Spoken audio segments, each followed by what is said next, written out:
আমরা এখানে যারা আছি প্রতিটা কর্মী আমরা জুলাই যোদ্ধা। আমরা 17 বছর শুধু জুলাই আগস্টের যোদ্ধা না, আমরা তারেক রহমানের 17 বছরের যোদ্ধা। আমি কি সত্য বলেছি না মিথ্যা বলেছি?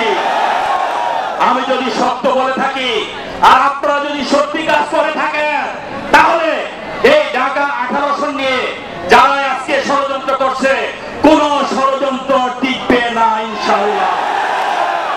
সাউথ টাউনে হোক আপনার স্বপ্নের আবাসন, শতভাগ রেডি প্লট, সাথে সাথেই সাফ কাবলা রেজিস্ট্রি।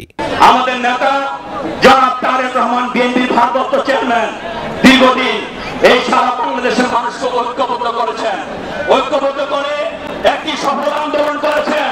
সেই আন্দোলনের পরে 5ই আগস্ট ওই খুনি হাসিনা পালিয়ে যেতে বাধ্য হয়েছে। আমরা তাকে বাধ্য করেছি।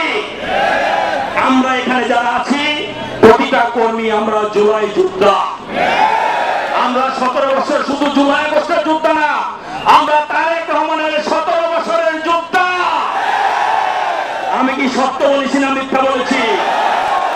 আমি যদি সত্য বলে থাকি আর আপনারা যদি সত্যি কাজ করে থাকেন, তাহলে এই ঢাকা 18 নিয়ে যারা আজকে ষড়যন্ত্র করছে, কোন ষড়যন্ত্র টিকবে না ইনশাআল্লাহ।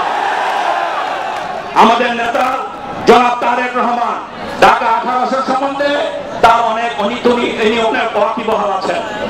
আমরা বিশ্বাস করি মানুষের পালস আমাদের নেতা বুঝেন।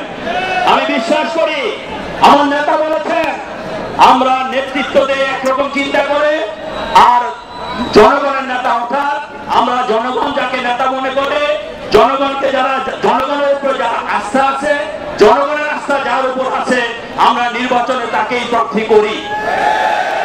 আমরা বিশ্বাস করি এই ঢাকা 18 সালের জনগণের আস্থা আমাদের উপরে আছে।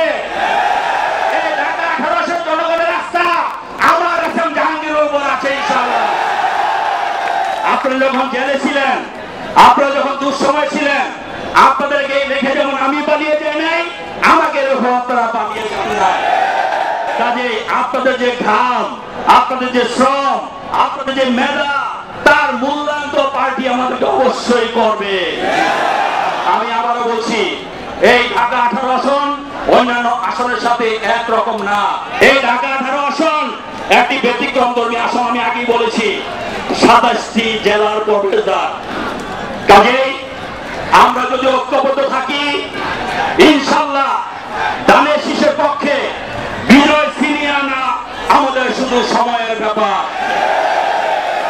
এবং আমরা আগামী দিনে আমি আপনাদেরকে বলতে চাই, আমি আপনাদের ভাই হিসাবে, আপনাদের বন্ধু হিসাবে, আপনাদের সন্তান হিসাবে, আপনাদের সহযোদ্ধা হিসাবে জীবনের শেষ দিন পর্যন্ত আপনাদের পাশে ছিলাম। জীবনের শেষ দিন পর্যন্ত আপনাদের পাশে ইনশাআল্লাহ থাকবো। যারা বলে আগে গণভোট তারপরে নির্বাচন, বিএনপি থেকে স্পষ্ট বলা হয়েছে নির্বাচনের দিনে গণভোট হতে হবে। আপনারা কি বলেন? নির্বাচনের দিন গণভোট চাই, আমরা নির্বাচনের দিনে গণভোট চাই।